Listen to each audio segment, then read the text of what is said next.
Okay. All right. Okay. So you recently closed a fourplex, Hmm. but what I really want to understand, I remember when you joined the program, when did you start? Is it last October of last year or Oh September? man, good question. I know the program started in June, and then you joined, I think, 2 months later. June, Yeah, July, you I'm joined in trying to October think. I think or August, no, it was like July, maybe August. Oh, it was maybe August. August. I think yes, I think it was August. I Yeah, because remember when I talked to you about the program, the first thing you say was, "I want to buy a fourplex, rent one, yeah, and rent the three, and live on one." Like, yes. why do you think like that? Where did you learn this strategy and why you came with this mindset?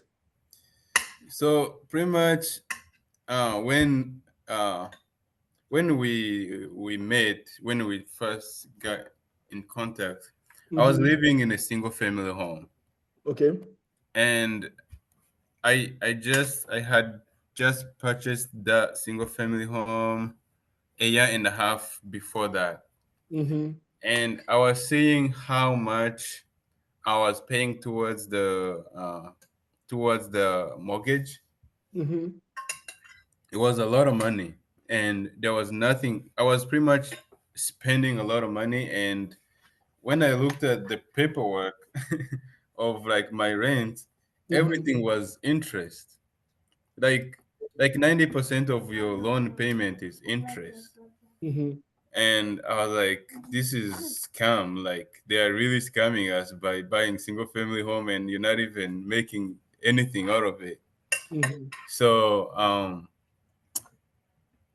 I and then I was also watching some like uh, YouTube real Videos. estate, Mhm. gurus and like those people who train on YouTube, and like I had just started learning about investing, Okay. and then the idea of owning a fourplex really sat well with me. I wanted to.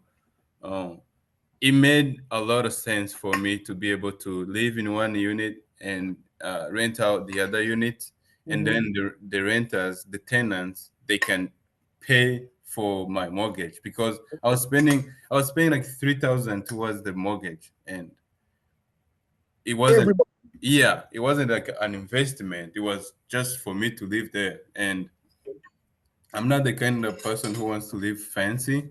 Mm-hmm. I want to first, if I want to live fancy, I want to have money for me to live fancy. To live fancy without money, it doesn't make sense. Okay. Okay. Yeah. So I was like, this is probably a good idea, even if it's a fourplex, it's not in a good condition, but I'm able to pay rent Mm-hmm. free. I mean to live rent free and have my mortgage paid off. It made a lot of sense. So that's why I was so um um like so attached to the idea of having a fourplex. Okay. And visit the fourplex here, right? Yes, that's the fourplex. That's the So fourplex. this fourplex, Mm-hmm. it it has 4 units. So you can see the front door. That's unit one. Mm-hmm.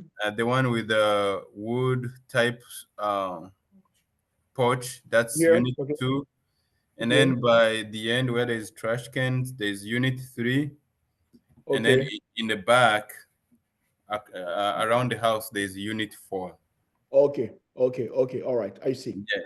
Okay. So So, unit go ahead. right now, unit two and three, they are rented. We have tenants there. Unit one is the one we're gonna live in, and unit four, we're gonna turn into Airbnb or get a long-term tenant. But for Okay. now, we are thinking Airbnb. Okay. Okay. Now, talking about the deal. So, Hmm. can you talk a little bit about like where you found the deal? Where is it like on Zillow, sell by owner? There was a broker. Try to walk through how you found the deal and how to start to negotiate about it. Yes. So the first step is an agent. Okay. Like So it was an so, on market. yes, it was on market. Okay. It was on market deal. That's not the first deal that I looked at. We looked at a Absolutely. lot of a lot of deals. But that one was the one that we liked and we wanted to move forward. Mm-hmm. So when we first moved here, the first thing we did was to connect with an agent who can help us, through like finding houses, right? Okay. And the biggest criteria for us was to find an investor friendly realtor, Okay. because like there's a lot of realtors, but not all of them understand the investment world. Okay. They just like help regular client buy their first homes, their second homes, but when it comes to investing, it they most of them, they will just show you a regular house. They don't know, or they don't know how to run the numbers. Okay. Okay. You mean that some realtor will just Yeah, show you how to buy a yeah, retail. retail deal, like where you're gonna move your family, get a regular Yes, loan, all of these. Okay. yes. Okay. And a good example. So the first realtor we got in touch with, um, he was a realtor for like 2 years. He didn't have a lot of experience with selling, multifamily units, stuff Okay. like that. And we reached out. He convinced us that he's good, that he can help us find our investment property. And we went to see few houses. Mm-hmm. And the way he was explaining things, and the way he pretty much, you can tell he doesn't know what he's talking about. The first one. Yeah, Okay. the first one. And when we saw that, we were like, this is not the kind of realtor we want. We pretty much fired him. We told him, you know what? Based on like the kind of, we want a realtor who has experience with rental properties and investing, and we think you're not a good fit. So we kind of, yeah, we fired him. And then few weeks later, we found another realtor who actually owns rental properties, and Okay. he has done a lot of renovations, and he has a lot of experience. So we met him. We introduced ourselves. We told him what we want. It turns out it's something same thing he did as well, and we're like, oh yeah, you are the right person. We started looking for houses, and Okay. yeah. So I'll say the first step is to find an investor friendly realtor, because he's the one who's gonna help you uh, like for me, I already knew like the type of house I want. Like I knew how to run numbers, but having that person who has experience, it adds confidence to what you are doing. It gives Okay. you confidence. Yes. Okay. So you found first your first. So you didn't go look the deal first. What you try when you arrive to your city, the first Mhm. thing you try to do is just to find a realtor, and actually kind of a realtor work with investor. Okay. Yes. Yes. Okay. And then when you found this realtor, did you talk to the realtor about your buying box, or Yes. what did I you do? talked to my realtor about my buying box and why I want a fourplex, not a duplex or triplex. And like I was straight on what I want. And Okay. yeah, yes, he understood, because he owns a couple of rental properties. Okay. So okay. Mhm. Yeah, and he understood how to run numbers on a fourplex or versus a duplex or single family home, and Okay. that kind of gave us the confidence. However, I knew how to run numbers myself, Mhm. but having that, like going with the realtor who has experience, who have renovated houses, it kind Yes. of gave me the confidence to like, oh, this is what I want, and this is like my decision is right. Okay. Yeah. Okay. Okay. All right. So you found the broker. He sent you the deal. Hmm. Okay. Now, how did you underwrite the deal? Like, did you look at rent price? Did you look at location? Did you look at how do you know it was a good deal? Yes. So yes, first I looked at the location. Yeah, Okay. as you always tell us, location, location. So location was a big deal. So this fourplex. So you saw where there's the like unit one Mhm. in front of it. in front of that unit one, there is a university. Okay. Yes, there's a university. Okay, in front of this one. Yes, there is no other houses between. Okay. It's just a university. So, um, How far is the university from you? Is it like a mile? Is it like just on the other street? oh, let me see if I can. Yeah, it's on the other. You can walk there like 2 minutes. 2 minutes. Okay, okay, all right, okay. Yeah, so between that unit one and there's a street. You see that driveway? And then Mm-hmm. there's a street, and then there's a university across the street. Okay. So that gave me the confidence to like, okay, so there is students, so I can rent it to students. I can Mm-hmm. rent it to regular tenants. Mm-hmm. I can turn it into an Airbnb because of the school events. It will Okay. be always occupied. So that was number one in terms of the location. Okay. Now, in terms of price, like, okay, first, like, when you check the location first. Okay, the location was great. All about Yes, now, it was location was occupied. great. And then I did comps. I ran comps because, as you taught us, one single family home to 4 units, you use comps instead of the NOI. Mhm. So yeah, I ran comps based on like recent sales around that neighborhood, Okay. and all of them showed that they were sold close to that price, the listed price. Okay. So the listed price on that house was 310,000, Okay. and we negotiated and we ended up buying it for 300,000 Okay. maximum. When you say we negotiate, did you negotiate or the realtor help you, the seller? Like, how was? And Yes, so I'll go through the process. Um, so first he sent us the deal. We asked to go see it. We went and saw the house. We liked it. There were a lot of upgrades that were done on the house that we liked. It wasn't the property that was gonna take a lot of money from the start, so we okay. liked that. And then the rents at time, it was okay. So the rent was renting for $2,345, and one unit was not included because Okay. yeah, because we were gonna live in it anyway. Absolutely. Yeah. Yeah. So yeah, we like that, and we submitted an offer. Okay. So first we submitted an offer for 275,000. Okay. um, they turned it down, Mm-hmm. and when they turned it down, they counter offered to 305,000, Okay. Perfect. So, and then your first goal was to have them going down at least, right? yes, go Okay. down. Perfect. Mm-hmm. So when they went down only 5,000, we asked why. Like, we found out that the buyer actually had bought that house for 290.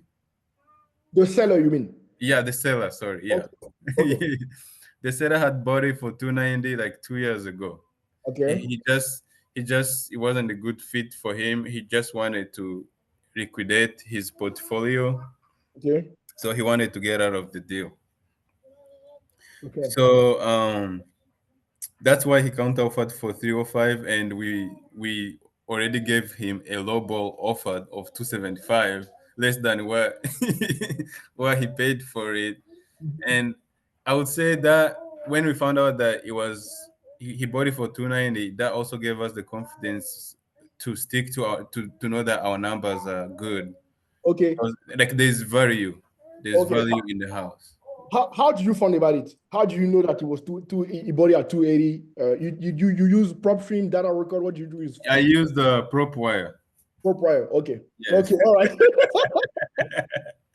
Yeah. Okay. Yeah. All right. So you Yeah. use prop prior. You saw that okay, the property was bought 2 years ago for two 2 years 280. ago for Okay. 290. Right, okay. Okay. All Yeah, right. that gave us the confidence to know that there is value in the house. You know, we are good. Even if we buy for 300,000, we will still have, we will be protected. Protected. Okay. Okay. All Yeah. right. So you send your LOI and then they counter to 305. Now, how did you get now to meet at 300,000? And then so we raised our offer to 290. Okay. 290, the same amount he bought it for. Still, we knew he wasn't gonna take it because he will lose it. He will lose the money because you pay realtor fees All of these, yeah. and all that. But we wanted him to go down again. Okay. So he lowered the price to 300,000. He's like, that's the lowest I can go. Okay. And then, oh, but before, in our original offer, we asked for him to pay our closing cost. Okay. So he was supposed to pay the closing costs. Okay. Yeah, the closing cost. So when he sent the 300,000 counter offer, we said, okay, we'll accept 300,000, but you're still gonna pay our closing cost.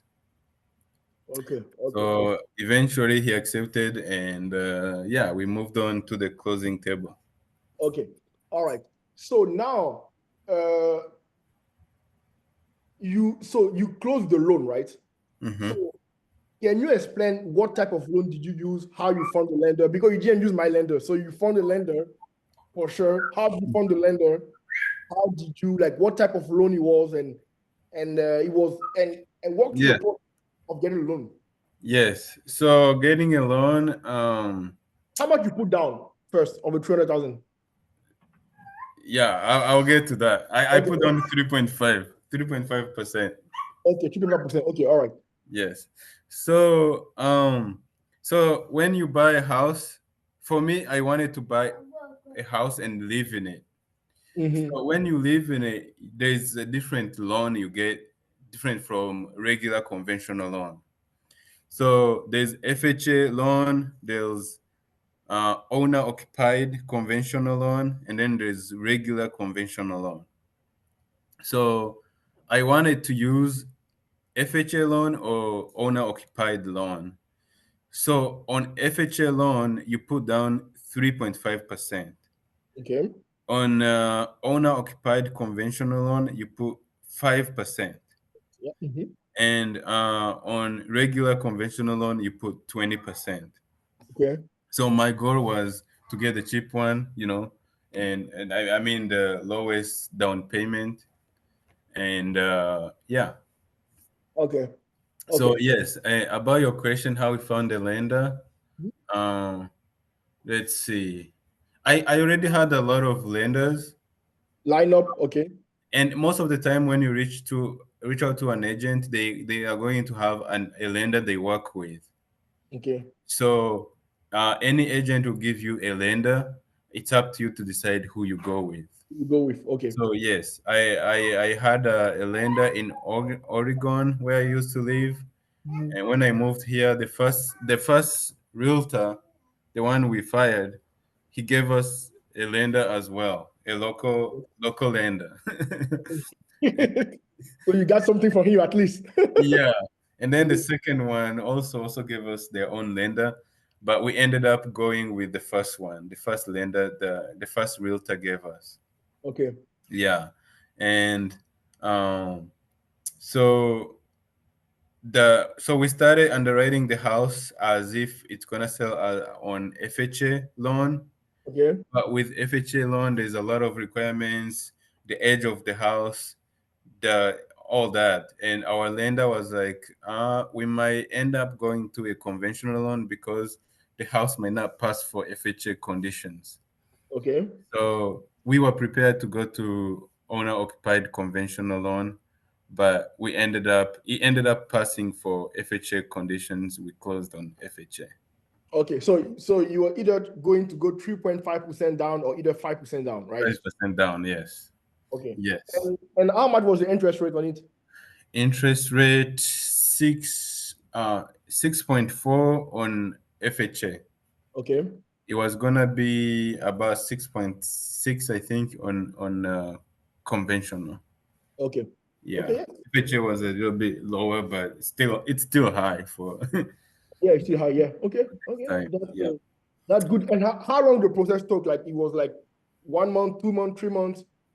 it's 1 month. Most of the time they give you 1 month, and if you find any issues, then you can extend. So for us, it was 1 month top, Okay. and after our inspections, you we submitted requests for them to repair some stuff, Mm-hmm. and that added an extension of 1 week. So we closed after 1 month and 1 week later. But Okay. um, Okay. So talking to inspection, did you send your own inspector or the bank sends? I know sometimes the bank sends. So I sent my own inspector. okay, okay, Yeah, all right. I sent my own inspector. So yeah, I have a document of like my real estate team that I use. Perfect. Mm-hmm. Let me see if I can share. Oh, you disabled sharing. Can you allow? You can share now. Yeah. Okay, share. Oh,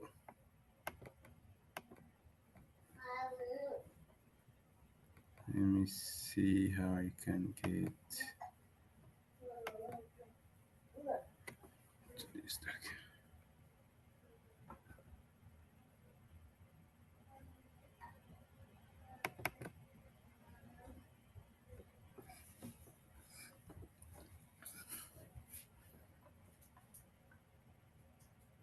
So basically, you build your team of contractor, lender, Yeah. title company. You have everybody lined up. Yes. So, what happened to my document?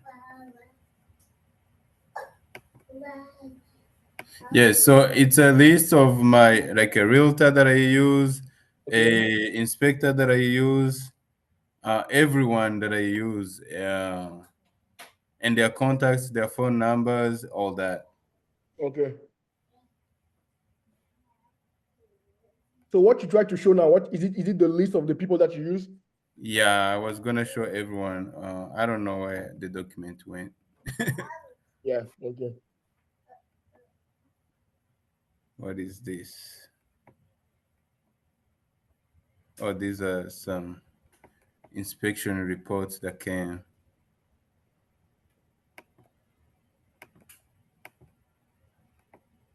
Okay, never mind then. I don't know. I can't find my document.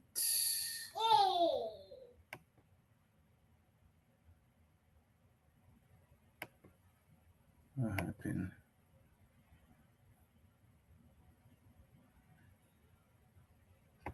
Okay. You can find that fine. Yeah. You stop sharing. I don't know. That's like anybody have any question for Alexi regarding the process and all of these? Any any clarification that you need to learn about like the fourplex?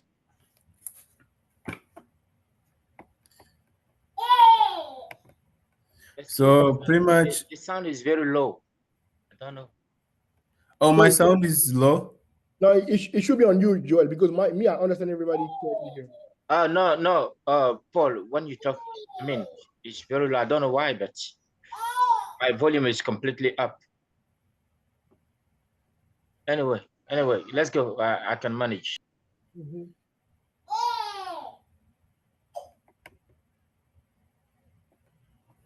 So Alexi, you were trying to say something? Oh, so I was gonna sum up the process. Mm-hmm. So pretty much, the Fine. best Mm-hmm. you find a realtor who is investor friendly. Can you guys hear me? Yeah, I can hear you. Mm-hmm. Yes, investor friendly.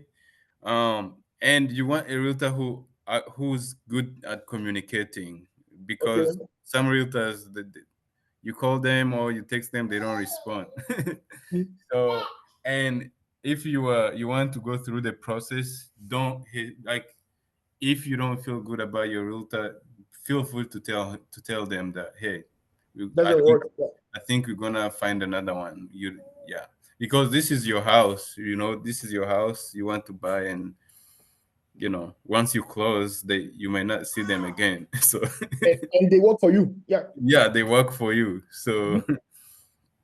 and then another thing you get, so if you want to buy a fourplex and you want to live rent free, Mhm. you you pretty much get you get a owner occupied loan. You can either get owner occupied conventional loan or owner occupied FHA loan. Right. And as we said, on FHA loan, you put down 3.5%. On conventional loan, you put 5% down. Oh, okay. And in terms of interest rate, they are the same, mostly the same, but there's a little bit of difference. But FHA is gonna be a little bit lower than conventional. Okay. Yeah, and then make sure you get at least a property that's occupied. Mhm. That way, as soon as you move in, you collect your rent. Like the the very first time we closed, the next day the tenants were giving us checks for the next month rent. So that was kind of nice to know Day that, one cash flow. to have payment towards the mortgage. Right. Okay. Yeah. So, oh, another thing I want to mention, Mhm. something that I learned that I think everyone would really benefit from is, you know how you taught us how you can buy a big multifamily and increase the rent? Yes. So that stuff is real. That stuff works. And the reason I'm saying that is, so as soon as we moved in, we told our tenants, hey, based on the expenses of these properties, we're gonna have to increase the rent. And no one had a question about it. And the best thing to do to increase rent is when you buy it, because Right.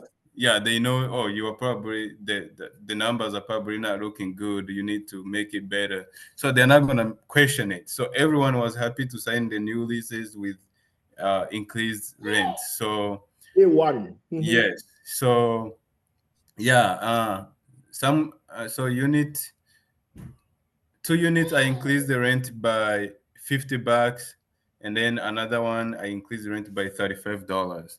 But no one, all those people, they didn't have any question. They're like, okay, yeah, we don't want to move. Like no one is gonna move because you increase the rent $50. That's Right. that's something I can testify to. So So and you increase your rent like what, 132 or 135?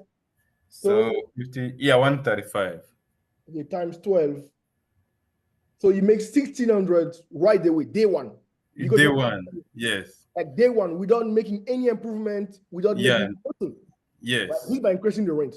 Okay. By increase the rent. So imagine if you do that on a big, like a 32 units, then or 50 units, then you are gold, you know? Yeah, Right. I think that gave me the confidence to actually think about bigger properties. Like Mhm. if you can be able to syndicate a big property, you can increase the rent and actually cash out your money. So yeah. Absolutely. Absolutely. Yeah. Now, I would like to talk about now the play because I think the way that you structure your deal was to not have to pay rent. So Hmm. you use the tree, basically tenant or the true rent to pay the Hmm. mortgage and hopefully cash flow positive, right? Yes, yes. So now, does your mortgage include principal, interest, HOA if there is, insurance, and tax or not? It does, yes. Ah, okay. And then when you do that, hopefully you cash flow positive, right? Yeah, so when I do that, in the first year right now, because I live in one unit, I'm Okay. not cash flowing. But Okay. I'll give you my raw numbers. Mm-hmm. So the 3 units, my payment after increasing the rent, um, so my mortgage is $2,544, Okay. And this and insurance tax. tax. Interest and principal, payment. interest, yes. Okay. And then my rents that are coming in is $24.85. Okay. Yeah, So because there's one unit where okay. yeah, so for me to pay the rent, I only add $59. Right. Yeah, I Okay. only add $59 to pay the rent. But in 1 year, because my goal is to keep stacking up these multi-family unit. So in 1 year, I will qualify to buy another owner-occupied unit and hopefully put down 5%. Right. So that means I'll move, and then my unit that I'm gonna live in now, it's gonna cash flow $1,000 because $1,000 minus that $59 that I was adding. Right. So probably like I will be cash flowing about $900. Okay. Yeah, and then plus some capex and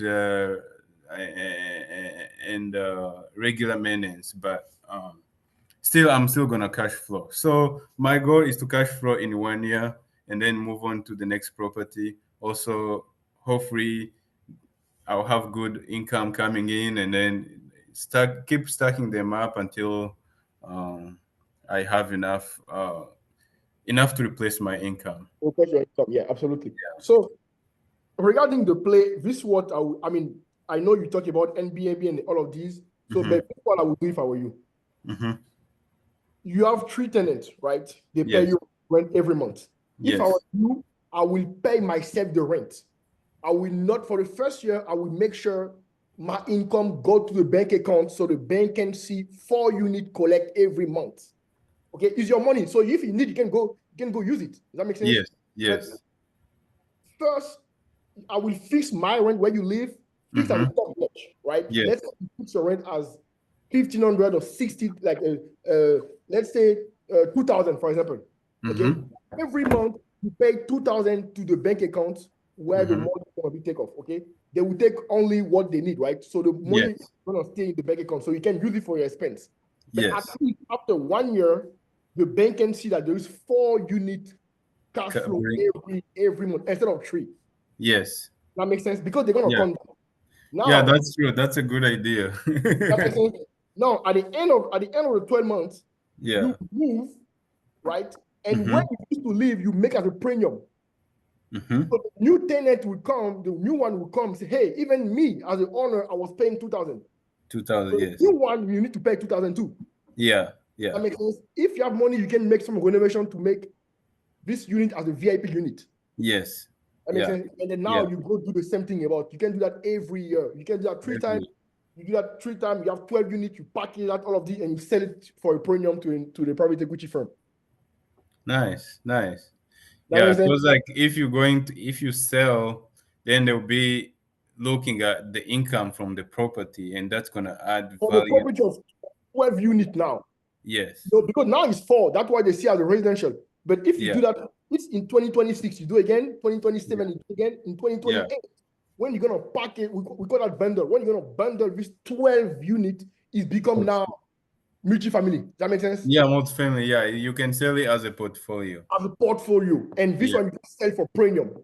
Oh, nice. That makes sense. That's the play. That's the real play you should do. So don't make the mistake. Yourself, pay the rent as a regular tenant. Okay, you live there. It's your money. You can go use it for your expense if you want. But let's have the bank see 4 unit income every month for 1 year, for 2 years, for 3 years. Because when you're gonna bundle all of this for unit, you remember the people gonna ask for a PNL and they want to see the rent for the past 3 years, for the past 2 years. Right? So you have to pay yourself. Yeah, for sure. That's a good play. I like that. I'll work on that for sure. The Airbnb is not bad, but if it's long term, because the short term rental, you can, like, if you have 1 unit as a short term rental, it's not bad. I mean, if you make more if you make more than the rent, that's fine. At the end of the day, after 5 years, the buyer will not know that it was a rental. It was a short-term rental. Does that make sense? You're gonna see how much money you collect every month. Yes. But yeah, you're on the right path. I think it will take a little bit of time. Yeah. Only do that, but if you do that, perfect. Yes. Yes. You know, and don't be afraid to increase the rent every year. Like the 3 units that you have right now, Mm-hmm. you have to take care of your tenants. Don't forget, like the next event is gonna be what, Independence Day, Yeah. holiday. Send them later, send them small gifts, chocolate, Yeah. send them, take care of them, because you're gonna increase the rent by $100 again next year. Yes. Like, Yeah. yeah, you need to prepare that. You know, yeah, you need to increase the rent again. So Yes. like make sure you don't need to do big stuff. You know, you can send chocolate for Thanksgiving, for Christmas, and Yes. for, I don't know, any type of holiday. If you know the birthday of the tenant, Mm-hmm. most important, wife, not the man, because the wife decides. If the wife, you know her birthday, send them Yeah. a gift. I Yes. can promise you, even if you increase the rent by 150, she's gonna say, I love you, I want to stay here. Yes. Yes. That's something. That's awesome. Excuse me, I have a question concerning the loan. Mm-hmm. Like, what was the requirement to get approved for the loan? Oh, the requirement. So there are two requirements. So when you buy a multifamily unit, so one requirement is that the unit you are buying, they are bringing in income. Okay, so they want to see. Actually, that's not a requirement, but it helps you to count, like to qualify for, like for the loan, because there's what they call debt to income ratio. Mm-hmm. So when you buy a unit like that, it's showing that all the 4 units they are bringing income, all 3 units, that takes up like at least like half of what you are required to bring to close the deal. So the requirement is for you to have a job. For sure, they want to make sure you have a job. You are bringing in income. If you have a W-2 income, they like that, but they also consider other income like 1099 income if you are like an independent contractor. But they like W-2 income because they know it's you're gonna get it every 2 weeks. Yeah. Someone like Paul will probably not qualify because he doesn't have a job.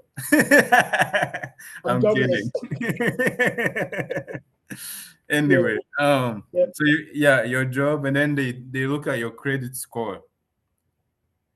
Credit score, I think they look at like it, really like at any credit score you can qualify, but it changes your like interest rate and how much you can qualify for.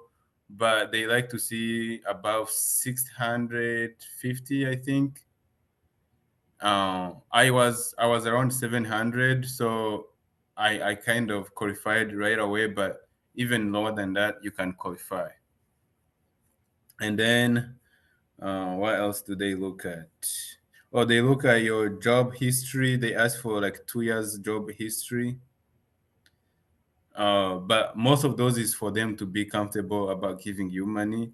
It doesn't mean if you don't have it, you're gonna be disqualified right away.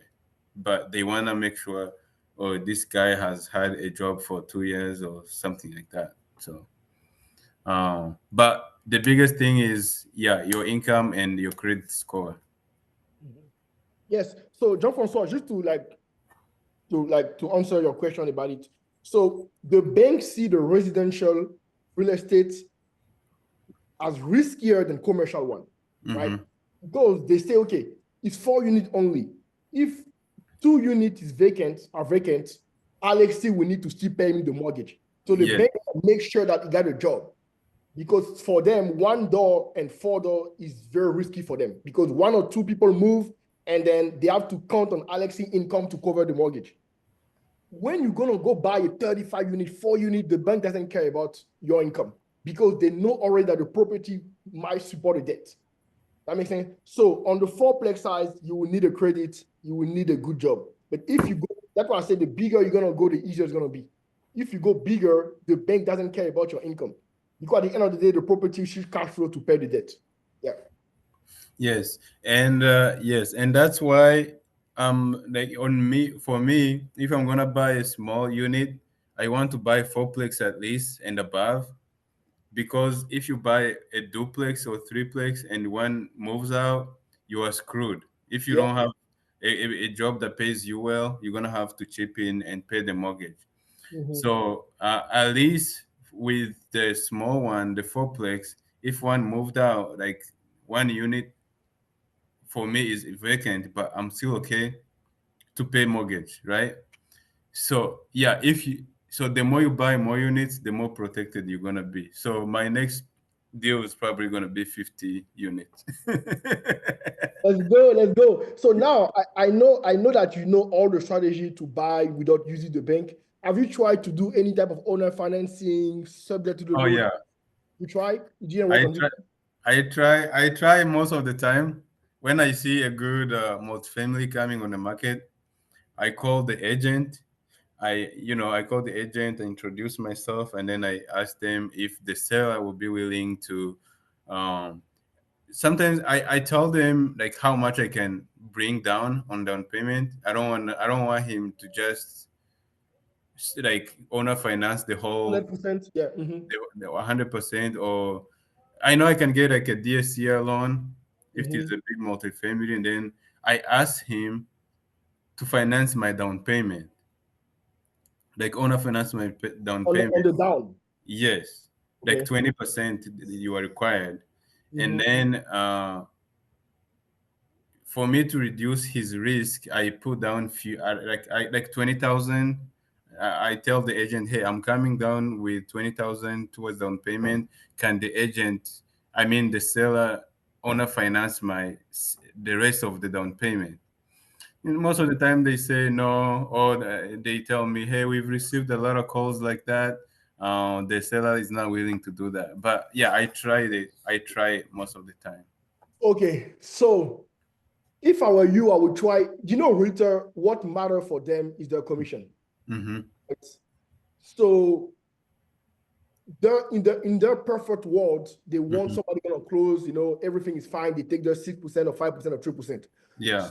When I talk to the realtor, sometimes I rephrase and I say, hey, if your commission have to be paid, so not worry about it. If your Yeah. commission you take care, is it possible to go on the owner financing? So I put first the fact that okay, your commission gonna be paid first, okay? Mm-hmm.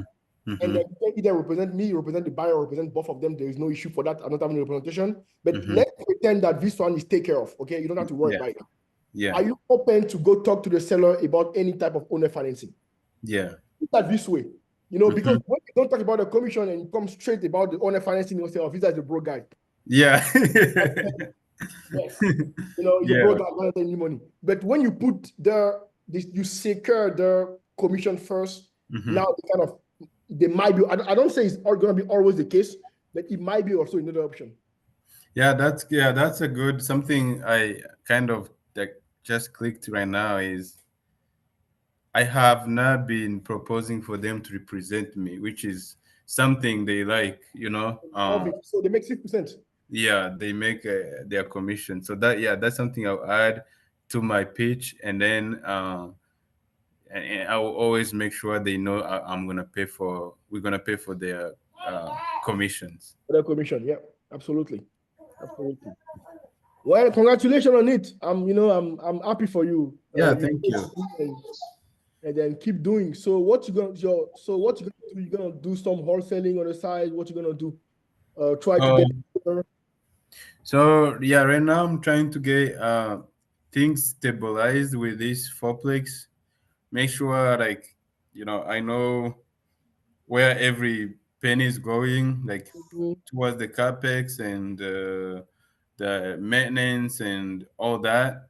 Okay. And I'm creating like different like accounts for for like maintenance, for rents, for deposit, the rents deposit, stuff like that. Make sure I can track my like the income. Right. After everything is stabilized, I still have a few requests from the tenants, the things they need fixed, Okay. which are like it's like a shower handle, something cheap, but yeah, they like to see that done. Um, my next goal is to look for a flip. How you love it, yeah. You know? Well, when you Yeah. have something in mind, you don't change it. No, when it's in my mind, I Yeah, tried it. I try it. If I fail, I move on. But and you move on, yeah, but at least you try. yeah, Yeah, at least I try. I'm So glad. I'm glad because when you came, I remember when you came, you have like no clue on how to start, no clue on. yeah, I know yourself saying if this guy want it, he's ready, but he doesn't know how to. You need a blueprint, and I'm glad. yeah, Like what 6 months, you got yeah. it. You know, So so yeah, because I tried to eliminate any excuse that like, hey, I wish I did this. Like 10 years from now, I wish I did this. I wish I tried this. I want to try it. If it doesn't work, then I Mhm. can try something else. Yeah, But also I'm trying to get a higher unit property, more than fourplex. I attempted two properties so far of six plexes. Mhm. Most of them I couldn't come up with down payment. They passed the DSCR ratio. They were good. Everything was That's good. good, but the down payment was the biggest concern. How much it was? Was like 80,000, and I tried to syndicate for it, but I couldn't find people to help uh, come up with the 80,000. Yeah. So since that we're not on the same state, I would strongly advise you to start to network if you really want to send, because syndication is all about trust. Yeah, They have the money, they need to trust you. So the best way is to network. There's no other way. Like you need to yeah, know people, you need to know investor, you need to go to like seminar, events yeah, to meet these people, and start the syndication. So yeah, this is syndication is all about connection and knowing people. So if you know them, but you already you right now you definitely have schedule of assets. Right now, hmm schedule of asset is income from your investment is come to your making on all the time. So hmm if you have it, that means you know how to manage a place. hmm Already qualified to talk to any type of investors. Hey, me, I can manage, 30 units, 40 units. I'm doing that right now. I'm collecting hmm rent, I'm doing that. So it yeah, should be an issue. If you push hard on it and try to know more people, yeah, it will be great. But also realtor also investor have money to put on deal like that. So realtor can be a good base. But also you can yeah, about where investor meet in town. They know more, yeah, and start to build your own portfolio. yes, yes. Yeah.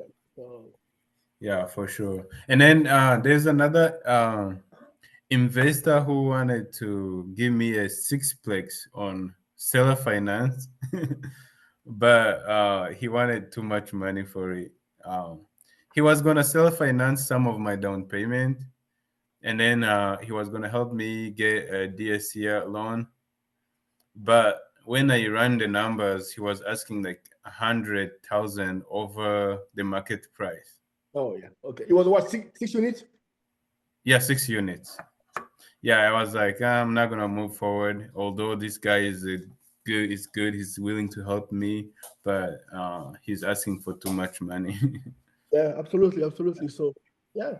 And as you can see, it takes time. You need to look a lot of deals. You need to look multiple deals and be, in order for you to find the right one. Yes, yes, Make sense, good location, good property, good connection with the realtor, good price, all of these need to make sense. So, yeah, for sure. yeah, keep going. Okay, guys, anybody have any question? The new coach, Alex, the coach. The coach. Mr. Alexi, Yes, sir. congratulations. Thank you. Yes, I do have one question. Yeah, did I require an LLC for that, for your deal? Oh, good question. So I wanted to put it in my LLC, but because I bought it under FHA loan, FHA loan doesn't accept LLCs. But if I close on conventional, they accept LLCs. Yeah, because Okay. the commercial is from Fannie and Freddie, right? Yeah, I Yeah, think so. Fannie and Freddie does that. Yeah. Yeah, they accept LLCs. So my next sell is gonna be under LLC. My next purchase for sure. No. Yeah. Yeah. Okay, so if there is no question, then we're gonna wrap up this call today. Saturday we'll be for 1 hour. So. Yep. Yes, congratulations. To be Oh, thank you so much. Yeah. So maybe we're gonna do a podcast. Wow. Yeah. One Once day. we get like 10 properties in our portfolio, yeah, we can start. Okay. All right, Jean-Paul, do you have any question? You good? No, thank you. I'm really good. I understood everything, and congratulations. Yeah, For thank me, you. I'm okay right now, Mr. Alex. Yeah, thank you so much. And okay, Joel, you had a question from yesterday. I don't know because I'm gonna be busy this afternoon, so I don't know. You want to talk about it? So for the guys, for the unit, yes. First of all, I sent him the LOI, but below I gave him some different. I mean, what I'm looking for, because it was 12 apartment, 12 units, and out of the 12, 8 needs to be renovated. So I told the guys, I say, hey, I have 2 options to give you. Maybe you can give me for a full year, I mean, like rent free. I'm going to renovate the complete apartment. I'm going to renovate all of them. Please give me 1 second. Let me just put the babies with the mom, and I'm coming. Just 1 second, please. I'm sorry. Please, I'm sorry. Don't worry, I feel you. Oh man. Oh my God. Yep. Yeah, it's part of the game. It's part of the game. Yep. Yeah, next time it will be you, Paul. You holding a baby. Yeah, next time. Yeah. Oh my God. Yeah. So yeah, I'll be laughing. Next time we make a Zoom call, and you're holding a baby, I'll just laugh. Okay. Hello? Yes. Go ahead. Oh, I'm so sorry. So yesterday, I found no, not yesterday, but 2 days ago, I found a property, 12 units. I think 2 hours from me. So I found that it was a good deal. I tried to make my own diligence, what was going on, and I found out that this properties has 8 units to be renovated, and 4 are right now occupied. So I told the guys, I said, hey, this might be a risk in case, for example, I want to buy it, because first of all, when you buy it, immediately you're going to pay, you start paying the loan, but you have to renovate all the 8 units, and also you need to make an advertisement to bring some tenants. So I have 2 options for you. Whether you give me the full year, I'm going to renovate the whole apartment, the whole complex. I'm going to renovate. Maybe it will take me 4-5 months to finish all of them. And after this, make my own advertisement to bring tenants. After that, I'm going to collect rent free. And after the full year, now we can discuss about paying at the asking price right now. So this was the first option that I gave him. And the second option, I said, okay, in case maybe you don't want it, you don't want to give me the full year at least, I cannot take one property that need to renovate, that I need to renovate 8 apartments. It means we will have 8 apartments vacant, and asking me to pay immediately the loan. Maybe you can give me 4 or 5 months to renovate the full 8 apartment. And after this, when I receive, I got some tenants for the full complex. Immediately now I can start paying it. So this is the 2 options that I put on my LOI, and I send it to him. I said, right now, I don't think that any investor can come take one apartment that has nobody, Nobody, I mean, it's complete, almost vacant, and expecting that this investor immediately on the day one will start paying you the loan. This is completely unbelievable. So I said, this is what the option that I can give you. You can think about that. He say, okay, no problem. He's going to think about that, but you will come back. So this is what yesterday I gave him. So my question was about those strategies that I can give him. How can I manage? Maybe in case it comes to say, okay, yes, I gave you. What can be my underwriting? I gave him for the price was 1,500,000. 1,500,000. When I made the calculation, I even sent it to you, but I gave him around 1 million and some points. I mean, 1 million. It can be 1 million. So this is what I gave him, and I'm still looking for different apartment all around. I'm still looking for, Yes. So the way to structure this deal is simple. Nobody want to take any risk on this deal. First, you need renovation. 2 is vacant. That means day one cash flow. That means there is a reason why there is probably vacant. So you give yourself, you can do more, but you give yourself a 12-year horizon. You say, hey, for 12 years, I'll be taking care of this place. For 12 years, for 12 months, sorry. For 12 months. 12 months, I'll be doing the renovation, and I will be making sure that the 12 units is occupied at least at 95% or 85%. Okay. And then at this point, we're gonna agree. But you agree right now. You agree to the price for 1 year. It's kind of the option to buy a year from now at this price. Yes. That makes sense. But here how you win, because let's say you put all this thing in place for 2 months. Okay, you do all the renovation, and we make sure first, because we're gonna do an inspection first, right?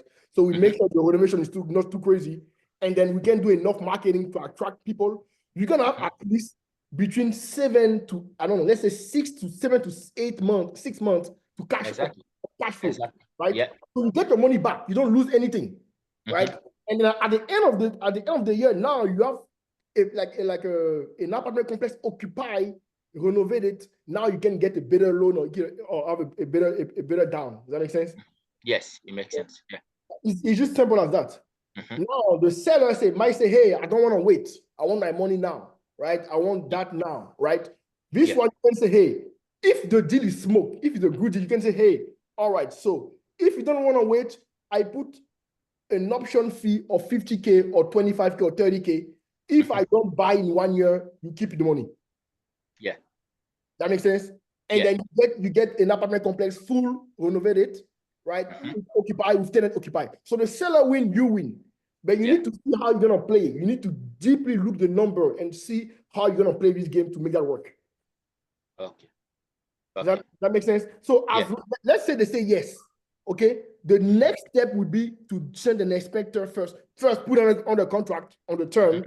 Have 30 days due diligence before starting the contract, right? So in 30 days, you can send an inspector there to see like what is the real cost of renovation and repair. Renovation. Yes, I had him. He was talking about almost 3,000 to 6,000 per unit, but it might be more. It might be less. It might be more. Yes. I don't know. Like most of the time I don't believe the realtor on it. So and then your next move, we need to see how you're gonna make this 12 unit full. Right? You need to find people. This is the challenge. This is the challenge. How long? And to be frank to you, this is a small city of almost 1,300 people.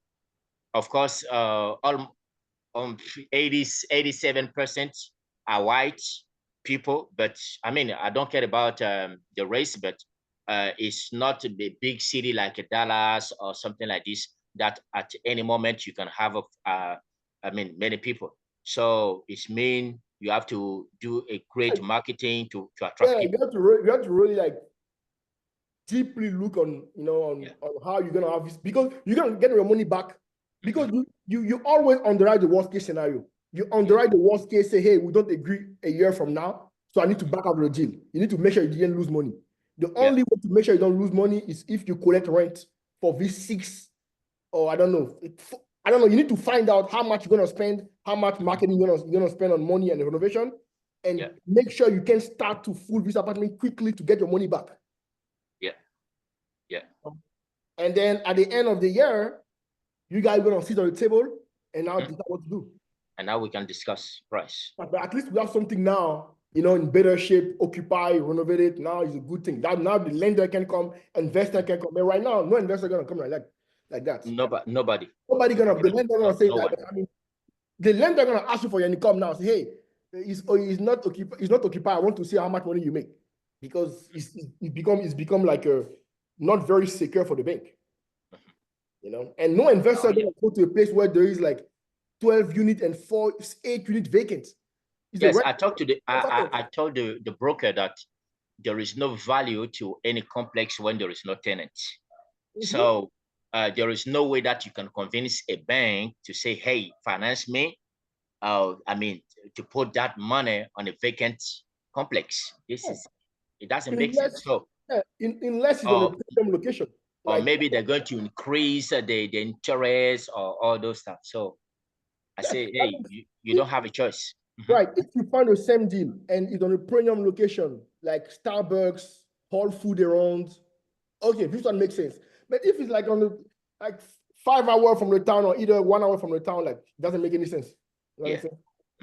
So question, if the seller says yes to letting you close on the house after 1 year, what's your play on how to renovate the property? Are you getting a hard money lender? Like what's for me? For me, I was planning to go first of all around to meet a bank, because it will be a fully renovated apartment, completely occupied. So it sounds good now. It's a good deal. Now you can present it to the bank and discuss about that. So my first option is to go to the bank, and if it doesn't work, I can see probably the hard lender. Yes, but before it's renovated. For the renovation. How are you gonna find the money? Okay. Finish, Mr. Point. Yeah. So let's pretend you don't have any money, right? You don't have any money. You want to get on the deal. That's why being very good in negotiation counts. If you know how to structure the deal, the only way the deal cannot work is if the seller asks for an option fee that you have to put, of like 20K or 30K, so you don't waste any time. But let's pretend there is no option fee, right? You decide to give a 1 year option, right, to close the deal in 1 year, and during this 1 year, you become the manager. You have all the right. You collect the rent, and you do all the renovation necessary. Everything will depend on when it's gonna take time for you to collect the rent. The rent we need to provide for the need to pay for the renovation. So you can get unsecured loan, you can get any type of short-term loan, for 1 or 2 years, and hopefully collect the rent enough to be able to pay. Let's say you have 12 units, and you need to renovate all of these 12 units. Right? And then each unit is at least like what, 5K. So you have 60K to renovate that, right? Yeah. Now, how much you gonna rent each unit, right? If it's 1,000 a month, 12 units is 12,000. So if it's 6 months, you are 72,000. You already collect the money back. Yeah. You make sure you have 6 months to collect back, and the 6 months can collect. It's kind of is a gambling. It's kind of it's a very good speculation. But if your number work, it's a smoke deal. So the plan is to get the property and bring the tenants, and then they start paying you rents, and then it works only when it's not very good, when it's not occupied, and 2, when the property needs renovation, and the seller doesn't want to do that. Okay. Yeah. Right. The seller just want to sell. Yeah. You come and say, hey, nobody gonna buy that. For people to buy it, it need to be occupied. Yes. And to buy, we need renovation. So either you, the seller, you do that and you call me when you got it, or if you don't want me, I take care of that. Okay. I take care of that, and in 1 year, I give you the money that you want. Yes. So I'm assuming the reason it's not occupied is because it's not livable, right? No, it's not livable. So Yes. that's why I doubt it's gonna be 6,000 per unit. It might be more. Yeah. It's probably Because not livable. you're gonna do floor, carpet, painting. If it's not livable, that means the bathroom is trash. You need to change the bathroom. So Yeah. you're gonna spend at least 15K. And this is not including if there is like sparkling system, if there is like light to change, if it's plumbing, electricity, if the kitchen, you don't know, you don't know. So you show your LOI and then you go do your inspection, your due diligence. Yeah. And then if you work, it doesn't work, you back off. Yeah. The investor should never take any risk. And I learned that from Warren Buffett. Rule number one, never lose money. Rule number two is rule number one. You should not never. I mean, you can lose money, but you have to do everything to not lose money. Yeah. Hey, Paul, I'm not going to lose money. Yeah, something we never talked about in the multifamily class. I think it's a strategy in itself. I see. So in my city, I see there's a guy. He buys old retail properties. Okay. Like properties with a lot of like flats, a lot of levels. There used to be a retail property that were built a long time ago, but they are now. When you say retail, you talk about price or retail? No. Like it was like a multifamily, but not like commercial. You know what I mean? No, it was like a commercial property, but not like. Retail. Where there is like a restaurant. Yes. Okay. Yeah, I see food shop. Yeah, I see. Okay. Yeah, food shops, like something like that, and he converted that into an apartment. Okay. Yeah, I hear that too. Yes. I've seen this guy. They are the only houses he buys. Like it's like it used to be a retail facility, whatever, commercial retail, and then he buys it because most of the time they just try to get rid of it, and then he convert them into a multifamily, like very like high-end multifamily units. And I've seen most of them. He makes a lot of money doing that, and I don't know if you ever heard about that. Yeah, the good thing about me, people have access to capital, right? Yeah. So the way that I try to to give you the knowledge is as a starting point. Okay, let's pretend you don't have anything and you want to build something. Yeah. Right. These people, if they have to buy a retail place and convert it to a commercial one, they need to have access to capital. They might have money. Yeah. The bank will not lend money like that on something if they don't have history of performing well. Yeah. So personally, me, I didn't even take a look at that. Yeah. So I said, okay, this one is too complicated. I don't want to deal with that. Yeah. If you want to look at that, you need to compare yourself to the people who say, hey, what it take to be able to get to this type of deal. And I can promise you, you will need money, you will need access to capital, you need history. Yes. Sure. But yeah, it might be a good investment. I never take a look at that. Like I've buy a retail, that means the retail maybe it's failing, it's foreclosure, maybe I don't know, and try to convert it now into retail, the what? Yeah, they try to convert into a multifamily property. Now the structure is different, in terms of on plumbing, and you need to put kitchen, you need to put bathroom, you need to put that. So it's not the same structure, So I don't know. It's just something I thought about and wondering how he does it. Like he owns like 100 of those properties. What is his name? Might be a big player. He's on your city? Yeah. Man, you should sit down with him. He registered all of them under an LLC. I can find it on PropStream, but I mean PropWire. I mean, you should find him. Like most of them, they don't have any issues. I mean, if he's very busy, that's fine. But you should find and talk to him, or either try to study him. Try to see like if he got any article or like Google his name. Try to write the following book. Yeah, I looked up his portfolio. He has like $300 million. Yeah, that's good. Yeah. Yeah, that means a big player. Yeah, Yeah, he's a big. Yeah, he owns the whole city. Oh, you see? Okay, Yeah. all right. Yeah. You should be afraid. You should meet with him. Oh, maybe. Oh man. Yeah. Okay. Okay, guys. So we're gonna wrap up this call. Congratulations on it. Let me know if you need any help. I'm here to help. And then, yeah, we stay in touch. All right, sounds good. All right, thank you. Thank you. Bye. Thank you.